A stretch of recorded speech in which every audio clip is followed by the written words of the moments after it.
how much of our energies, our time and money and everything is being spent towards, you know, preparing towards the worst, all the time in every realm of life. If you see, whether it is medicine or in safety, security, or whatever it is, being as an individual, as a society, or as a nation, as a world, we are spending so much of time, money, effort, and everything towards preparing towards the worst, isn't it?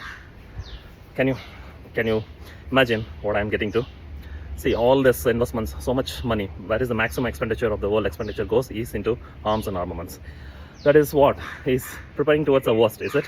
What may happen if some worst situations comes towards us. So we are preparing towards the worst.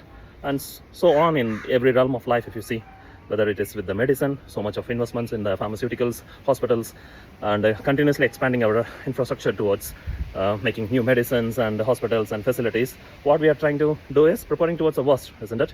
So only a very rare, very few handful of people on the earth are really making investments towards preparing for the best that can happen to the human beings, isn't it? Who are those human beings? Can you identify in your life those who are preparing us towards experiencing the best in our lives, not preparing towards what to do in the anticipation of what may happen as the worst in our life? And moreover, who has created this threat for to foresee any such worst situation? Is it the natural calamities all the time that is going to bring the worst? No, it is going to be once in a way, in 100 years or so, or 200 years or so, that even maybe one part of the world, but all the time, who is causing this mentality to being all the time preparing towards what may happen and preparing ourselves towards facing the worst? So if this one thing, it is all caused by our own human beings, right? So it is about not all of us are being separated and being living and trying to make compartments out of our lives, not coming together as a world, as one world, as human beings without boundaries. So that is what things are making complicated. How much of our time, or as a world, as a governments around, are spending their time, effort, time, money, and everything towards preparing towards the worst, or preparing towards the best? So this is what we need to calculate and see, like, where we are getting to and what is our mode of operation as human beings on this planet. India is hugely investing on the arms and armaments to protect, or in the anticipation what may happen if Pakistan does something to us, and the same the Pakistan does, what may happen if India does something to them. And we are neighbors, and we are living like this for over 70 years now, and somebody is making a lot of money out of it and running their business, isn't it? The arms and armaments, who are selling the arms and armaments, are making a great money about it, and they never want us to settle down and become happy neighbors, right? Because that will take away their income, money. Who are from Pakistan are so friendly, just nice as nice as us, and it's just an idea of that, oh, Pakistanis are against us, and the Pakistanis think Indian people are against us.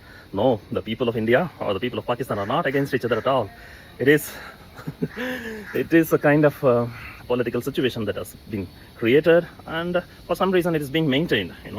For whatever reason, we are not trying to find an amicable solution, and there is so much vested interest in not coming to an amicable solution, because if we come to an amicable solution, a lot of people will go out of work, a lot of people will lose whatever they are enjoying right now.